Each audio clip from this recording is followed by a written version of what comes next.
We're so feral. We're little feral boys. Oh my god! Wait, this is how they know. Now immediately scooches chair a ton. Oh yeah. No, it's just so funny because you can tell that we do this because we love doing this, because we have so many issues recording all the time, but we put shit out pretty consistently. I'll say it. I mean, in a little over a year of doing this podcast, we've put out 55 episodes as of this wild. one. Yeah, and there are 52 weeks in a year. So yeah, we're content creators, baby. Hell yeah. With that, hello and welcome back. We're the Tough Cut Podcast. I'm Matthew. I'm Alex. And I'm Jake. And this is episode 55, part 2 of our Disney Channel original movies bracket. Sure to be a good one. Oh yeah. This bracket. I'm sorry, but did y'all see the picture of Zoe Kravitz drinking milk? No. What? Did you not guys at see all. It? And I don't know how this relates to our it's bracket important media in content. any way. So I'm very curious to see what right. you're going to say, because you're the one who came in and was like, we got a hard end time. So I'm very curious where this tangent's can go. What? Just what? What's the situation with this milk? Should I look it up? Well, okay. Yes, I get it. Whatever, all business. But like, I saw the Batman. Okay, I saw the Batman, and the Batman came out, and we were talking about it a lot on the podcast. Okay. The Batman's gonna come out.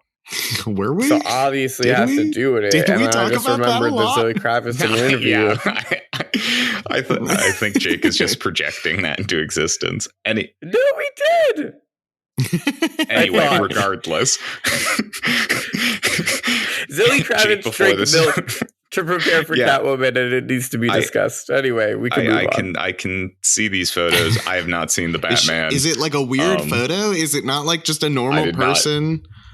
I'm Googling it right now. No, she's like drinking like out of a like bowl? A cat. Like, what the fuck? Yeah. I mean, it's not the weirdest thing I've seen. So, like, I don't know. It's pretty vanilla. What? Yo, Matthew, what? Matt's like, I drink milk out of a bowl Matthew, every day with my tongue. You guys ever have cereal, my guys? Well, yeah, but I don't lap it up with my tongue. Boo. Is that how you drink milk after eating cereal? Okay, but one of them, the milk looks curdled. Yeah, the milk does kind of look gross and chunky, which... Yeah, it's chunky milk. I don't like that. Thanks for this, though, Jake. Yeah, you're welcome. Anyway, let's get to the wholesome content that we have. Yeah, Disney Channel originals. Coming at you in today's episode, we've got High School Musical versus Full Court Miracle, and Can of Worms versus Minutemen in the second half of the episode. So it'll be a lot of fun. Wholesome content only. Let's get right into it. Yeah. What else do we say, boys? We're gonna spoil these Jake movies. Jake, just like that milk got spoiled. Jake, you chose to talk about Zoe Kravitz milk. You lose. You can't end of the line do a tangent. You can't do that. You chose to talk about Zoe Kravitz doing milk. We forego our spoiler conversation because you chose to talk about milk. And that's on you. Well, and so now we have to get right into it. Is a proponent of punishing the audience for Jake's decision. No, here's the thing. It's a metaphor. That's on them. We're trusting our audience to be smart. If I'm talking about milk, that means I'm talking about it being spoiled milk. Because I said it looked chunky. Oh my God. This guy's so fucking big brain. Come on. Unironically big brain. This guy did not plan to be big brain. This was not a big brain move. This was a guy who wanted to talk about milk, and that's it. That's the details. I'm here giving you the hard facts. Well, with that, Mr. Hardfacts. I'm not the fucking Riddler, dude. I can't come up with this shit on the spot. Jake, do you want to go ahead and introduce Full Court Miracle? Neither of us have seen the Batman. Yeah, we're not going to get the reference. I mean, I know who the Riddler is. This is... I was going to say, this is going really well. Jake, do you want to introduce Full Court Miracle before this descends into even more?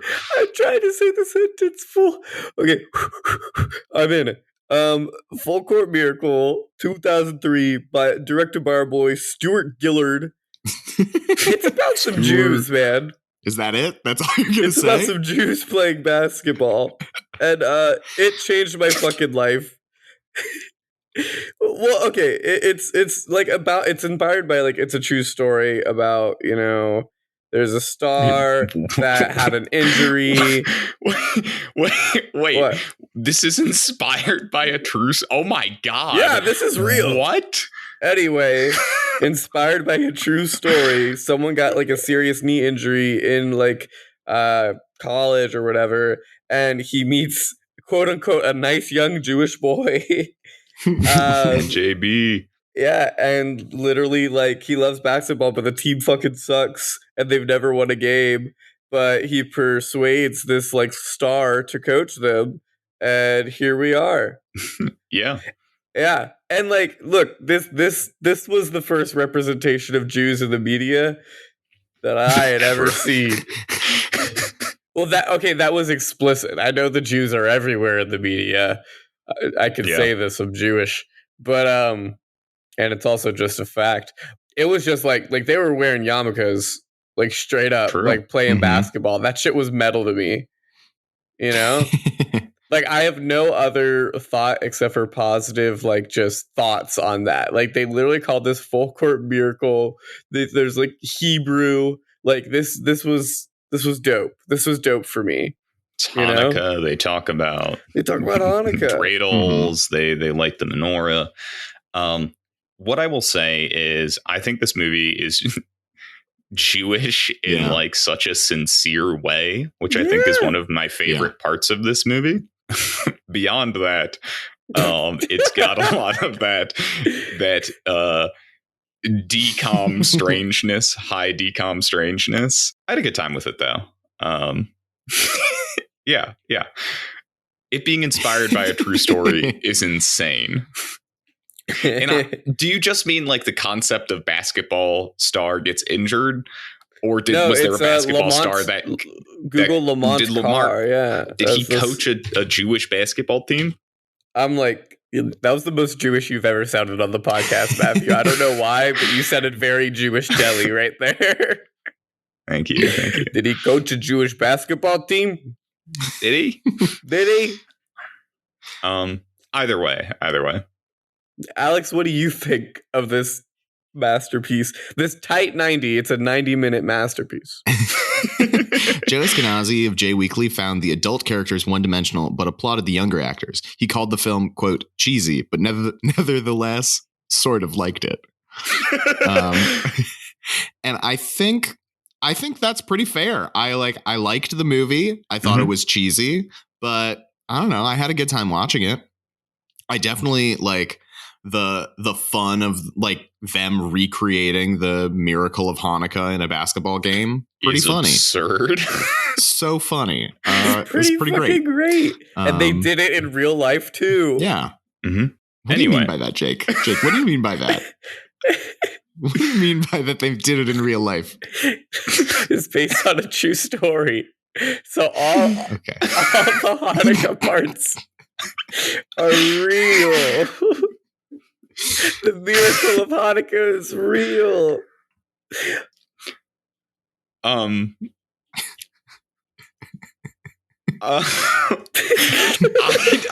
genuinely don't know what to do with that. So, do you want to introduce our other movie? Yes, I'd love to introduce High School Musical. So I will do that. High School Musical, released in 2006, directed by Kenny Ortega. Holy shit, that's right. Yeah. Holy shit, it's Kenny Ortega. Yeah, it is. That's great.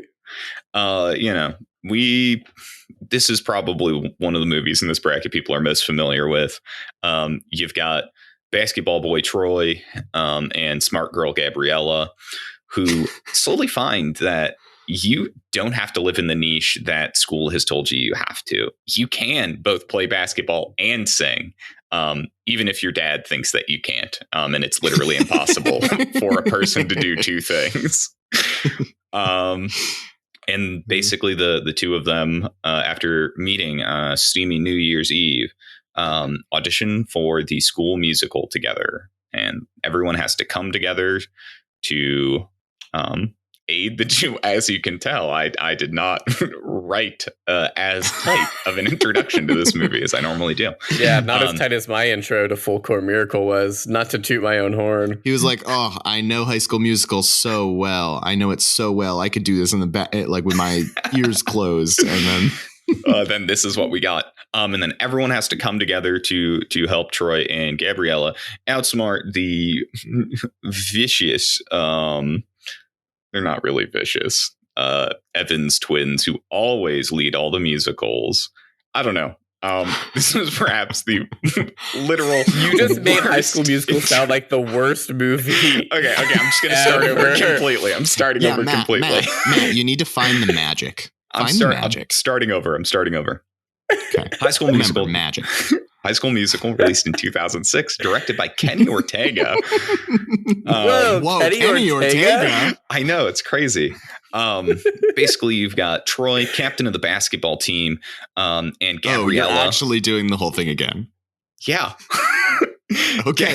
Well, now that you say that, we're on a tight timeline. I wasn't going to cut it out. I'm cutting it off. It was going to take me like 30 seconds to redo it, but now that we've done this, whatever. We're just time we can't. That's 30 seconds we lost when you wanted to talk about Zoe Kravitz drinking milk. Literally wasted more time. This is the most manic, feral episode we've ever recorded. Yeah, and I'm sure it'll be a great listener experience. You know what's absolutely crazy about High School Musical? This whole thing takes place in like 2 days. We will talk more about that. It's actually like the timeline is so wild. I like High School Musical. Jake, what do you think? Damn. Yeah. No, I really like High School Musical. I definitely was in the camp of people who like was so confused as to why people, you know how like you got bullied if you liked High School Musical, like when it first came out, or like especially if you were a guy. Well, especially if you were a guy, they're like, you like High School Musical, that's for girls. You never got that? People at my school just kind of like didn't really talk about it. Like people liked High School Musical, but it wasn't it wasn't like a big talking point. We were in elementary school. So I wasn't interesting. I guess I just got bullied a lot. Anyway, this movie came out in 2006, Jake. We were, you know. Yeah, I got bullied a lot. I don't know what to tell you here. Anyway. I'm sorry. Wait, are you Anonymous 606 on YouTube? That tore up your covers of all the songs from this. Yes. I tracked you down and went to the same college as you just to bully you in real life. Okay, true story though. So yeah, I did have a YouTube. True story. There is someone who would comment on my shit anonymous, and I'm pretty sure it was one of my bullies in middle school. Damn. But one time, like I put up a cover of a song and they're like, hey, what are the chords? Like this was like, wait, what are the chords you use? This was really trash though. So anyway. It's kind of fun. What I wanted to say about these two movies, because I'm going to actually compare them. Yeah, let's jump right into it. Let's do it. Just kidding. Nope. Okay. No, but... Did you guys see the cut scene of Troy Bolton drinking milk? No, these are two of the latest ones we have, right? It's 2003 versus 2006. Yes, these are two of the later movies. I think the most recent one in the bracket's Minutemen, though. Mm-hmm. Right. But yeah, it's just interesting seeing, because we obviously had to be older and probably have more of a memory of like when it first came out of this one. And I know for sure I didn't have like a full like recollection of like Disney Channel original movie like release. Do you guys remember like how they would release the movies, like the countdowns and shit? Mm-hmm. I don't know. Oh, guys, you're killing me. They would have the whole like real thing, and they would have a countdown in the bottom right, and they would be playing like adjacent things like that, like kind of like had to do with the movie or like little shorts, and then they would like count down, and then they would do a little skit before the movie, and they would play it. It was kind of like cool. It was kind of like a New Year's Eve countdown. Yeah, literally. Like they would count down their movies like this was the big premiere. And honestly, they don't do that with movies enough. That would save cinema. Mm-hmm. You guys are no fun. My brain is just damaged by this whole episode. Both these movies have basketball. Let's talk about it. They do. They do both have basketball. And honestly, if this was purely a basketball-based podcast, I'd give it the Full Court Miracle. Okay, let's call a vote. And wait, hold on there. Relatedly, if the High School Musical basketball team, which won, why is their championship happening as soon as they come back to school? yeah, very bad on them. I think this was like a championship game. So that's what's so weird about High School Musical is that none of the things are actually like the most important thing. Like it's just a championship game. It's not like the final championship game. They like what Gabrielle and Troy are singing at are callbacks, not even like the actual performance, which it's very weird that they let a full audience in and then we're just like, yeah, let's keep doing it. That's not how musical theater callbacks work. This guy, and musical theaters. The Science Olympiad, that was supposed, like at the beginning of the movie, they say it's like 3 weeks away and then it just suddenly happens. So it must have just been like a qualifier or something. Like it makes absolutely no sense any of these things being as important as they are. Yeah, the timeline's kind of screwed up. Which is one of my favorite parts about High School Musical, because I think it's so dumb that, as he said, the plot happens over the course of like 3 days, which is absurd. The fact that they interject like a third act low point where Troy and Gabriella are like, what are they like? On good terms. Like again? They're like, that genuinely lasts like a matter of hours. Yeah. Like, which is honestly probably more realistic to most third act low points. For like high school. It's very high school. Where you just like spend a few hours mad, then sort your stuff out of like, I didn't actually mean that. Jessica, stop.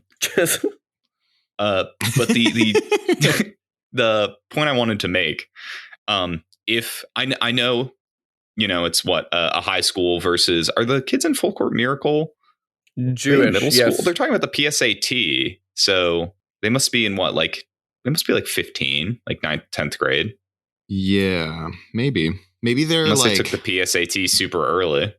Oh no, but he's supposed to be 14 years old. He's a freshman in high school. About Full Court I guess Miracle, he took it freshman, sophomore year. What I love about Full Court Miracle versus High School Musical is that Full Court Miracle kids actually look like kids.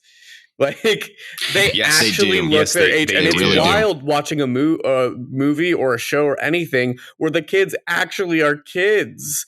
Like holy shit! Yes, it's extremely crazy. And well, so that's what I wanted to get to is Full Court Miracle, Lamont Carr as coach versus High School Musical basketball team with Troy's shitty dad as coach. Who do we think wins? And that's not a loaded question. I'm not trying to say that he's a terrible father and bad coach. I think you have to assume that the High School Musical basketball team's gonna win because they're adults. Like these are 20-year-olds playing 14-year-olds. Like they're gonna win. But Full Court Miracle in universe. Okay, if they played during Hanukkah, I think that's what I'm saying. Any Jewish holiday, if they play, they're sweeping. I'm sorry. It's the big Passover game. They may be a little hungry, but they're sweeping. That's a joke for the Jews. That's a joke for the Jews. Because God wants them to win. God wants them to win. Which honestly, hard work and determination versus the will of God. Which one? Where do you guys land? Which one's more honorable? Which one's more valuable? Well, I think it's a tough question. Okay, but you're also saying that the kids in Full Court Miracle don't work hard, and you're also assuming that Troy is going to suddenly stop doing musicals and put his full effort back into basketball. Okay. Well, Alex, here's the Troy issue with did that. not do one basketball practice the entire movie. He shows like up 2 days. He missed like 2 practices. That is true. Yeah, he did not miss a lot of basketball in totality. Mm-hmm. Well, but here's the thing though. Here's the problem, Alex, is do you, without the power of God and the Hanukkah miracle, do you think the Full Court Miracle team wins? No, I simply don't. So but do they get to wear their yarmulkes? Do they get to wear their yarmulkes? Yeah, we don't discriminate here. Of course they get to wear their yarmulkes. If they get to wear their yarmulkes, I think it throws off the other basketball team because they have a lot of issues with their self-worth, and I think they're not confident, and I don't think they know what a Jew is, and they would bully it, and I think they... I don't think they're racist against Jews. Troy's in musical theater. No, what are you talking about? They're not racist against Jews. They're just like, what is a Jew? You know, look, okay. They are from Utah. Let's be very clear. There is a scene in High School Musical where the song, stick to your status quo, where they point at a black man and they point at a basketball and they say, stick with what you know. That is just a fact that is in the movie. They are wild for that. Also, in that same song, there's a girl who's like, I like hip hop. And a kid then goes, Pop is and that lock. even legal? Yes. And one guy goes, I play the cello. And the guy next to him goes, what is that? And he starts to do the miming motion of a cello. And he goes, a saw. This movie's great. That's why they would be confused by Jews in tiny hats. They would be confused. I do think Troy Bolton, Utah native, probably Mormon in universe, would have a tough time, with Jews. I just think he would be a little confused. I stand by that. Well, okay, so here's the thing, though. His head's in the game. His heart's not in it, but his head is in the game. Okay. So I think he could stay focused. Okay. Actually, by comparison, I think the Evans twins have an easier time comprehending Judaism. Oh, no, definitely, because they already feel othered. They feel othered, like the Jews. The Jews are the chosen people. They feel othered, obviously. But, Sharpay Evans also understands the Jews. Sharpay Evans, speaking for the Jews. If they, as an absolute ringer, sub in the Evanses in this basketball game, I think they have a better shot. It'd be very well funded. Take Troy and take what's Cordon Bleu? Chad Danforth. Is that his real name? Holy shit! I always called him Cordon Bleu. I think everyone always called him Cordon Bleu. Sub out Chad and Troy. And put Sharpay and Ryan in, and I think that now we've got a game. now I'd watch that game. I'd watch that game. Yeah, I absolutely would. Now that we've decided who should play basketball, should we vote? I don't know, dude. I feel like we have a good nothing. 5 more minutes. To really, someone should give a real good comparison here, and it's not going to be me because I'm still thinking of Zoe Kravitz. So please, for the love of God. So, which of these movies is more Disney Channel? I think we've got two kind of a very split decision on what we think a Disney Channel movie is, right? Based on these two movies. Mm-hmm. One is a musical. It's very high school. It's very over the top, dramatic. One of them is High School Musical. That was a funny joke. No one laughed, but that's okay. The audience did, right, audience? Thanks. The other one, we've got very grounded. It's got some cheesy comedy in it, but it's mostly a very sweet and thoughtful story that tries to teach people about culture and racial identity. What do you guys think is more Disney Channel? Because I think both have their place. So this is which why, one do you think is more a Disney Channel original movie? This is why I brought up the years originally that this came out, because I think there's been a shift in Disney Channel original movies. For sure. So Full Court Miracle is on the precipice of like, they were trying to teach like kids or like, have a message or whatever. High School Musical still does have that, but it was more commercial. Like this one was a hit. And they even ended up releasing the third one in theaters. You know what I mean? Like it's. I think you're. Go ahead. Sorry, finish your thought. I think we're going to say similar stuff, but it's just like it's a different like message they're trying to give. And High School Musical, it's done a lot more for like Disney Channel's like brand. Of course, it's like a very popular movie. It helps spring the careers of some like popular actors now, but like. I just think it was it was the beginning of a big shift in Disney Channel. So it's hard to gauge the two. Yeah. So that is what I think you're super, super onto something with that, Jake, is that I think High School Musical sort of symbolizes a shift in what it meant to be a DCOM. And subsequent DCOMs, I think, have followed in the footsteps of High School Musical compared to Full Court Miracle, I think, comes at the tail end of kind of this old style where they were really focused on showing sort of and it's really sad that being Jewish is like considered alternative enough that like it need, they would frequently have like alternative family structures, like missing one of the parents. And like, it's okay. Like that is still normal for a kid to have is like a frequent message for these older Disney Channel originals. Whereas High School Musical has like the most surface level theming of like, it's okay to have multiple interests. Yeah. And stand up for yourself. So here's what I'll say, though. I agree that it's kind of a shift, but I think it's more of a like full step in. Because if you think of a lot of the like really classic Disney Channel original movies, they've got like a jam theme song. Like specifically, I'm thinking of Smart House. They've got the jumpin', the house is jumping. Like that song plays over and over again. Full Court Miracle doesn't have that. It doesn't have that song, And so like, yes, I agree that like the deep dive into the like musical and into like this like less serious kind of like less risky, I guess, quote unquote, like subject matter is like a shift, but I feel like it is from what is already established in Disney Channel movies.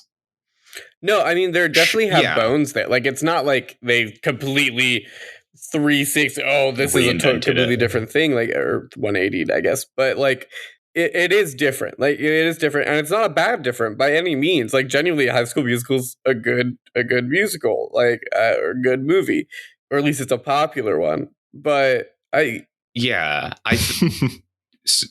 to cut you off. I keep doing it. I'm sorry. I just like we actually are having like a real conversation, and I have so many thoughts. You're so surprised. I know. To me, this feels a little bit like the Inner Scooby-Doo bracket with the live action Scooby-Doo of like High School Musical. I think is emblematic of what a lot of people our age think of when they think of DCOMs, because of like what a cultural touchstone it ended up being. Mm-hmm. Despite it not necessarily actually being, emblematic of the entire history of the genre, so to speak. And I totally agree with you, Alex, that, and Jake, like, this isn't like breaking new ground. But I do think it's still important to consider that this is like the ways in which it shifts away from the older DCOMs, I think, are important to sort of consider. It could be the start of something new. Oh, no. Something new. Yeah, making a bunch of fucking money with Disney Channel original movies is what it was the start of. Yeah. Because I think this was like the absolute pinnacle in terms of commercial success for a Disney Channel original movie. It was a big deal. Yeah.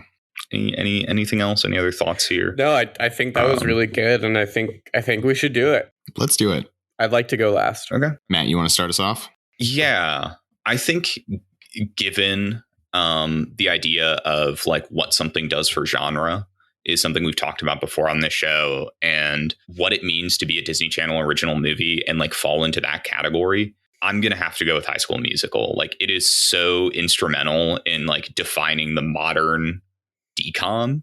And I think it's a super, I think there's more to dig into and talk about with that.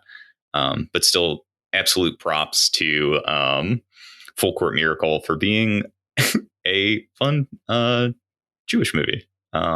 Get that representation. I think that Full Court Miracle is a really good movie, but to me, watching it, it feels a little too Jewish. No, I was going to say too good. It feels like too good of a movie. Like, it does so much that, like, I did a lot of research for this bracket. I watched a lot of DCOMs.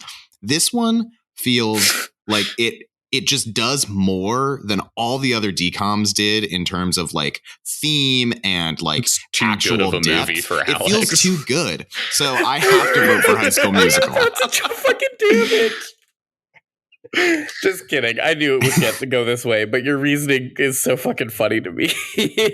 I watched so many. Like, this movie isn't as cheesy as a lot of them. It like has actual good theming. Like, it is just better than every other DCOM in most categories that I just can't. I can't except vote for the category of being bad. I just think it's better. Yeah, the depth of relationship that scene between the parents in Full Court Miracle and Troy's dad in High School Musical is literal fucking night and day. Yeah, genuinely. Well, Alex, I just want you to. So I have two things to say. One, I'll just spiritual vote for the Jews. I'm gonna vote for Full Court Miracle, even though High School Musical is gonna move on.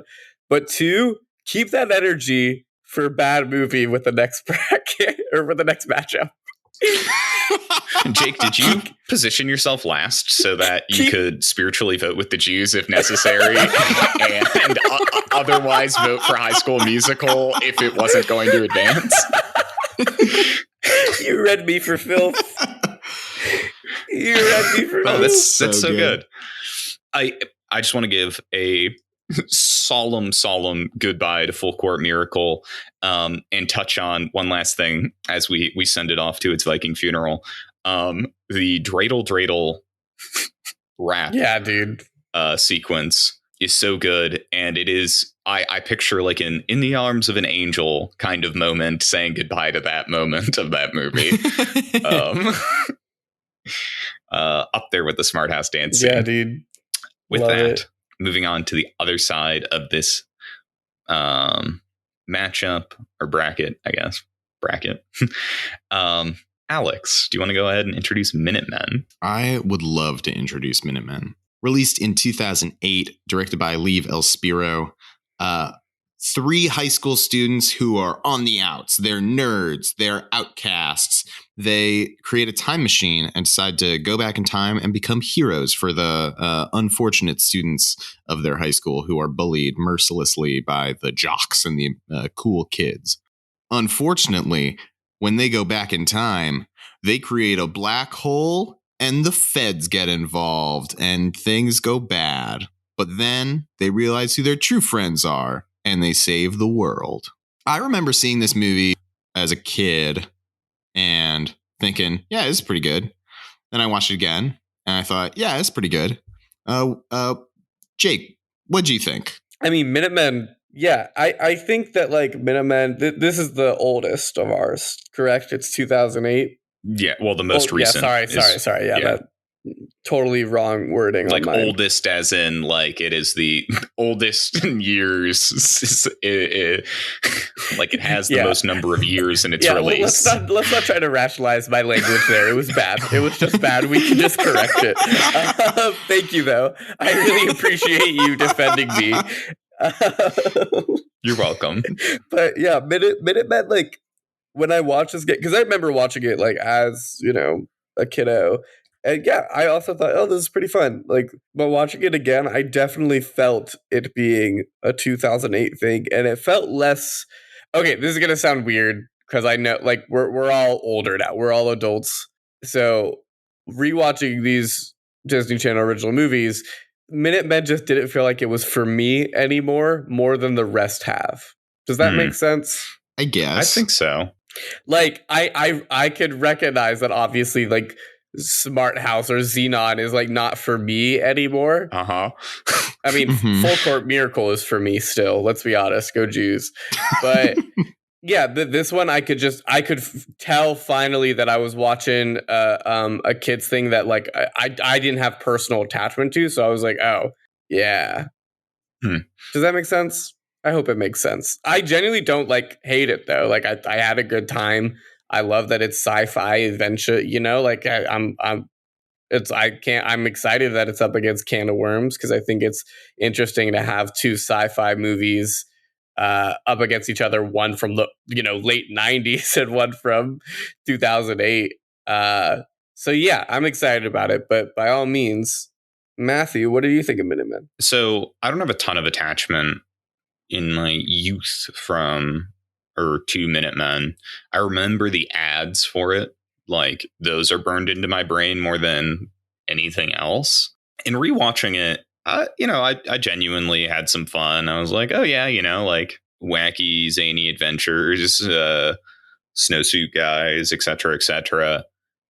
However, I also think there is, when you start to like scratch and sniff under the surface here, there's a ton of what feels like, I don't like, somewhere between just like super weird and really problematic stuff with this movie. Namely, the number of times there are like implications that kids have been stripped nude by other teenagers is pretty fucked up.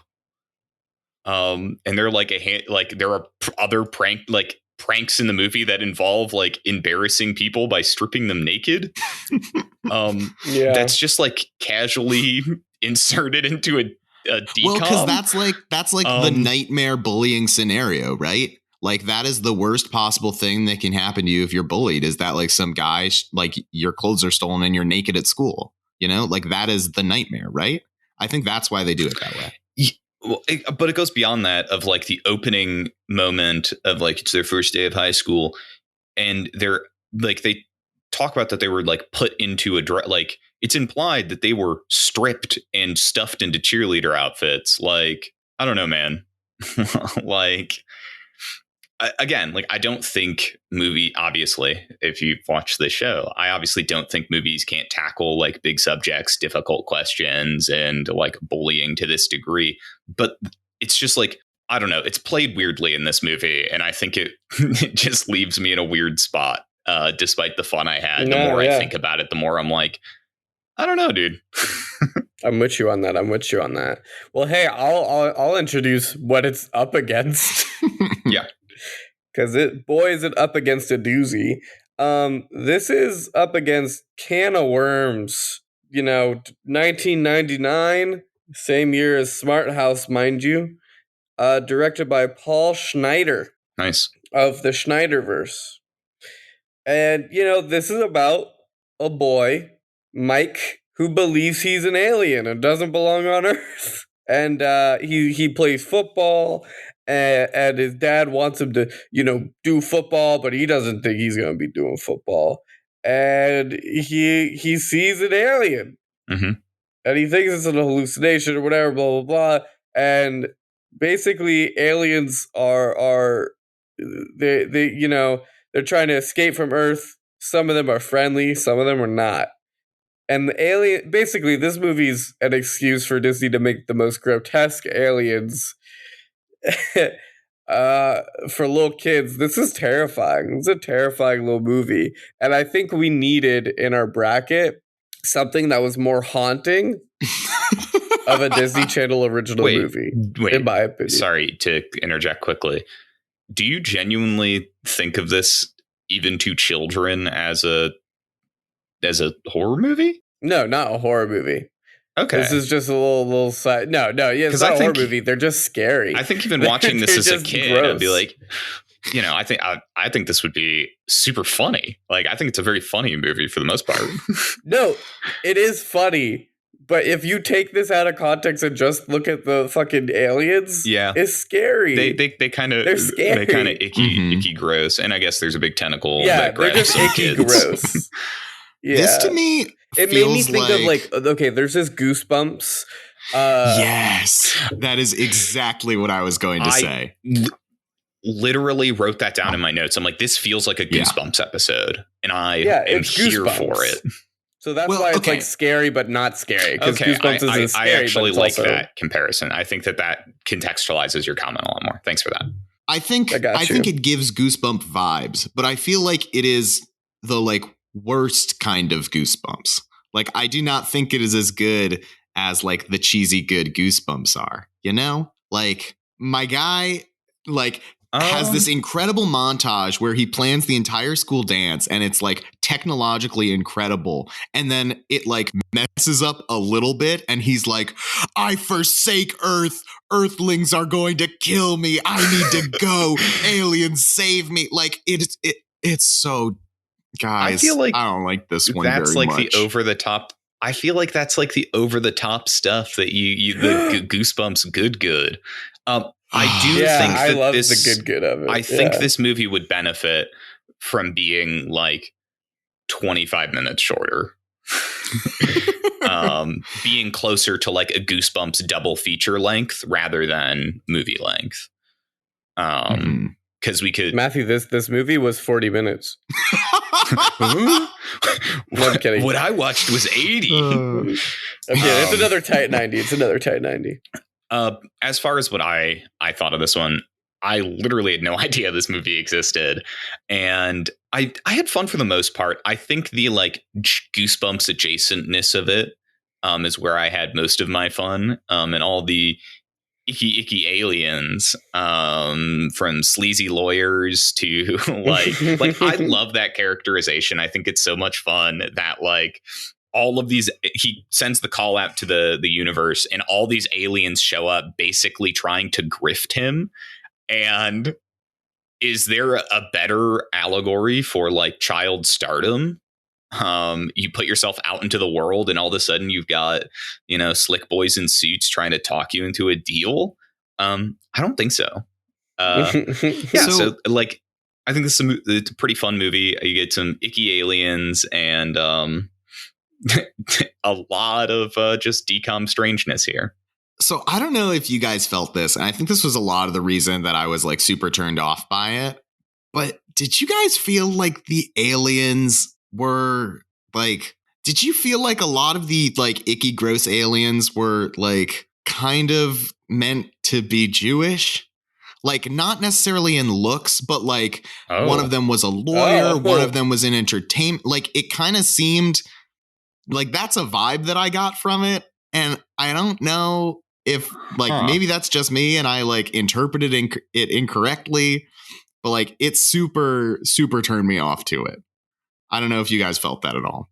Can I ask a question that isn't really meant to be a joke, but it was kind of like, did you watch Full Court Miracle and then watch this immediately afterwards? I did, actually. I did watch them in a row. But I don't know. It just okay. So I think I understand what you're picking up on is that like I think that that's more of like a reflection on how society at times, views Jewish people in these professions. Like the kind of like miserly, like scheming and greedy.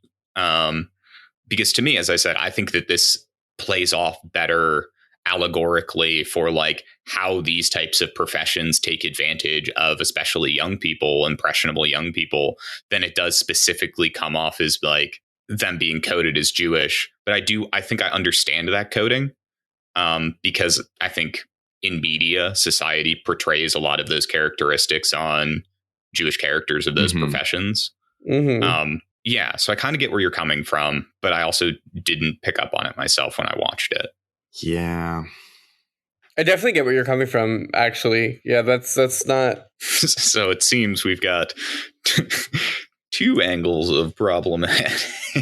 Right. What I will say, in Minutemen, Zeke, played by Nicholas Braun, at one point refers to himself as Mongo. I'm pretty sure he does. And that might be my favorite moment in Minutemen.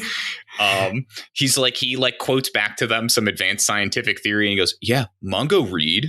And then makes some kind of comment about bean dip right after that. Yeah. And I'm like, this is a good moment. Hell yeah. This is good. Hell yeah. It's well pulled off. Yeah. Also, this is tough because I feel like that Goosebumps nature of Can of Worms is something I really, really love. And I did genuinely have fun watching Minutemen. Mm-hmm. But it's I feel torn here because it's if I shrug off the weirdness of Minutemen to talk about the fun stuff, I feel like I'm ignoring just some really weird plot elements that they include. They're high school seniors and the one kid is 14. Yeah. The girl that has a crush on him is implied to be 18 years old. That's super weird. That's 17, 18. She's a high school senior. There's on one hand, you've got Mongo, a crowning achievement. And it's Nicholas Braun, which is kind of metal because Nicholas Braun's dope. That's Ponytail Derek. Yeah, it's sick. And then on the other hand, you've got nude kids and predatory seniors. And then, Can of Worms has got potentially problematic Jewish coding. So I don't know what to do with this. Yeah. I don't know if it's intentional in Can of Worms, but I can't speak to it, unfortunately. I mean, I'm sure it's not intentional. They weren't trying to be oh, look at the Jews. But I also think when you make a bunch of characters that are supposed to be sleazy, greedy, taking advantage of someone, and you do Jewish stereotypes, even if it's not intentional, it's still harmful. Yeah, that's fair. That's fair. So can I ask you to move away from that a little bit? Because I think we've kind of laid the cards on the table from both of those angles. Sure. Mm-hmm. Asking an honest question. Is the kid in Can of Worms an alien? Finally, we're getting into the good stuff. Because he knew about those aliens. Really answer it. Yeah. He I'd like to believe he is. I like to believe he's an alien. So why does his mother so certain that he birthed him? I hate to tell you, but there is a reading. There is a reading there. Is that his mom's human. She's slamming some alien cheeks. Yeah, and I think that's what they wanted to say, but they couldn't actually say that because it's Disney. I genuinely... You know what to me is so funny about Can of Worms? They do the 90s thing with technology where it's this is how technology works. And it's not how it works at all. When the dad is I can't use the internet. The internet's all taken up. And his screen is a pig for some reason. That's not how not having internet connection works. Your screen doesn't turn into a barnyard. Also, in that same moment, the kid walks into the room when his dad's asking about it. He's like, "Oh, well, I needed some more RAM, and the graphics cards that I have don't have enough." And I'm like, "Those are completely different parts in the computer, and doesn't affect internet." Which is super funny. And quick call out for the people out there. The dad trading some boomer ass stocks like AT&T. Absolute cringe. And another quick Can of Worms thing. Why is the bully also a computer wizard? Yeah. That feels like such an odd inclusion that is used for the one scene of them dueling. It's representation. Bullies can be computer nerds too. He also, I guess he is probably one of the most accurate high school bullies because it sounds in the Disney movies, because rather than being a one-dimensional asshole, he is star of the football team, implied to be very smart, good with computers, popular, he's well-liked. Perfect specimen. Yeah, it's exact. Oh my god! They had to do it like that.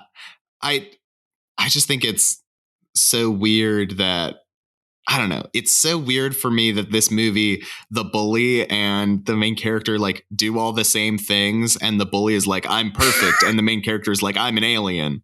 Like, I don't know. It's kind of. Maybe. I don't know. Maybe the bully also alien. I don't know why I just like fuck with it though. You know what I mean? Alien. I feel like Matthew and I are on the same wavelength where we're just like. I super don't. This is the exact same plot as Muppets from Space, by the way. Huh. Even the tentacle monster? Well, it's just basically Gonzo feels like he's not human or a Muppet. He's like, I gotta be from somewhere else.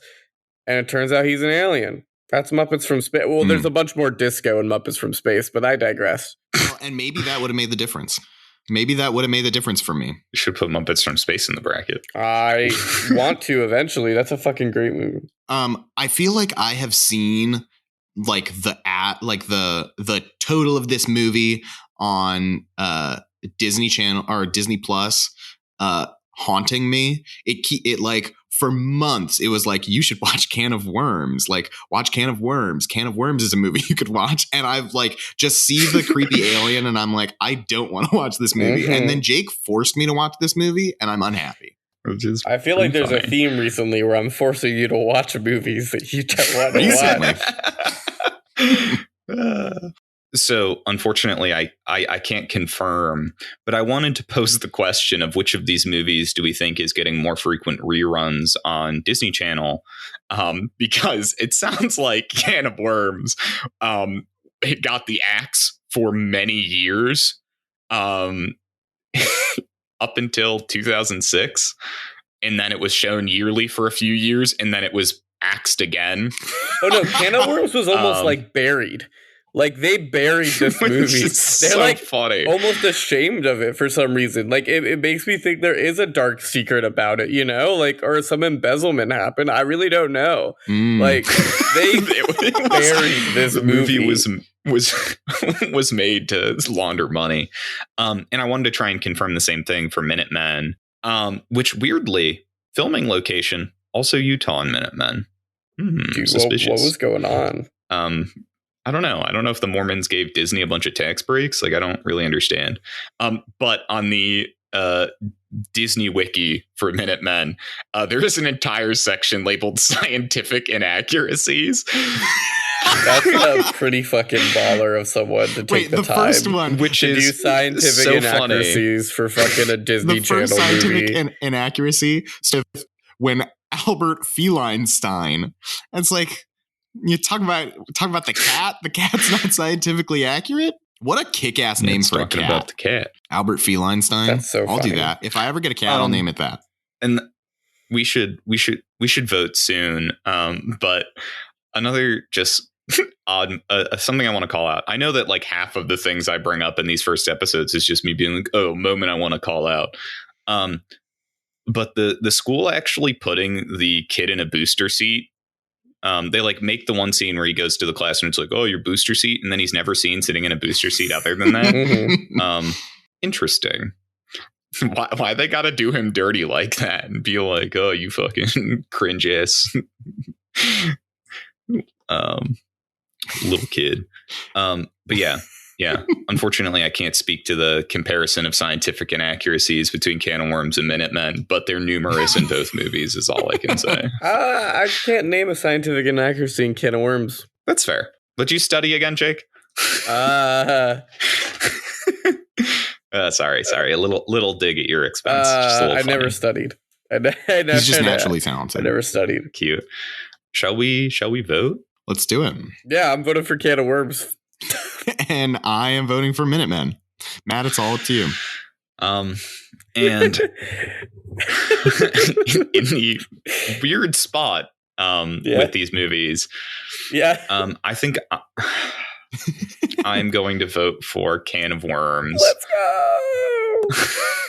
Look, who knows if it'll survive to the finale? Who knows?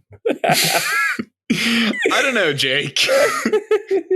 But coming at you next episode on their way to the finale, we've got Smart House versus Zenon Girl of the 21st Century and High School Musical versus Can of Worms.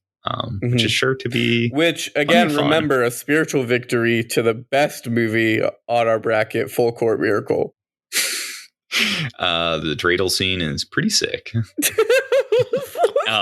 If you enjoyed today's show, remember to... Or tonight's. They could be listening in the nighttime. Yeah, that's true. Yeah. Remember to review us on all your favorite podcasting platforms, and share with a friend. Share with an alien that you know. Ooh. Yeah, that's good. And maybe tweet out their location for my CIA handlers. No. Trying to find aliens. Follow us on social media at Tough Cut Pod. We're on all your favorites. Anything else? What do I normally say? You normally give out another digit of your accounting number on your main account. Oh, that's crazy. Yeah. So you're on. Jake's trying to rob me the blind. Sixth one. So if you wanna go for that. Yeah. It is